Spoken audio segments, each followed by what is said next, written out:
Welcome to make med easy and today we are going to study about hot air oven. तो आज हम hot air oven को पढ़ेंगे। Hot air oven हमारा sterilization करता है। स्टरलाइजेशन हम सबने पढ़ा था। वो मेडिकल इक्विपमेंट्स को अगर हम रीयूज करना है तो हमें उनको स्टरलाइज करना बहुत जरूरी है। और स्टरलाइजेशन में हम क्या करते हैं, उनके ऊपर जो भी हार्मफुल माइक्रो ऑर्गेनिजम्स है उनको किल कर देते हैं। अब हॉट एयर ओवन एक हमारा डिवाइस है जिससे हम स्टरलाइजेशन करते हैं। इससे हम कौन से स्टरलाइजेशन करते हैं? Dry heat sterilization. मतलब इसमें हम ड्राई हीट का इस्तेमाल करेंगे। हीट से हम माइक्रो ऑर्गेनिजम्स को किल करेंगे। और कौन सी हीट? Dry heat. इससे पहले हमने ऑटोक्लेव में पढ़ा था कि हम स्टीम हीट का यूज कर रहे थे। स्टीम हीट कैसे बन रही थी? उसमें वाटर को ऑटोक्लेव क्या कर रहा था? बॉईल कर रहा था, जिससे स्टीम फॉर्म होती है। वो स्टीम क्या कर रही थी? हीट से स्टरलाइजेशन कर रही थी। लेकिन यहाँ पर क्या है, हॉट एयर ओवन सीधा सीधा ड्राई हीट देगा और ड्राई हीट देने से स्टरलाइजेशन हो जाएगा हमारा मेडिकल इक्विपमेंट का। ये नॉर्मली एक ओवन की तरह हीट सप्लाई करता है किसी भी मेडिकल इक्विपमेंट को। हम क्या करते हैं, इसमें मेडिकल इक्विपमेंट को अंदर डाल देते हैं इसके, और इसको ऑन कर देते हैं। इसके ऑन होने से जो इसकी हीट है वो क्या करती है? स्टरलाइजेशन कर देती है। अब इसका प्रिंसिपल क्या होता है?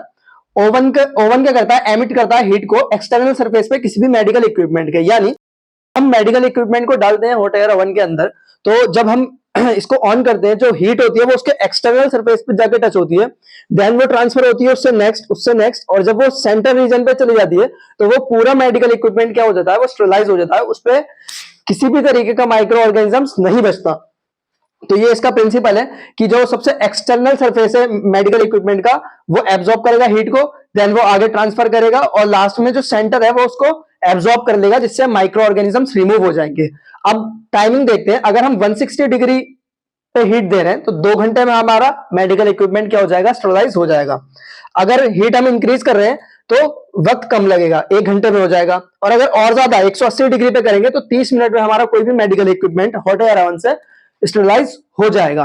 तो अब हम पढ़ते हैं हॉट एयर ओवन का डायग्राम। तो हॉट एयर ओवन का डायग्राम हमारा बहुत सिंपल सा है। ये एक हमारे नॉर्मल ओवन की तरह है। इसमें हमारा स्विच होता है ऑन एंड ऑफ का, थर्मामीटर होता है जो हमें टेम्परेचर का बताता है कितना टेम्परेचर है कितना नहीं है।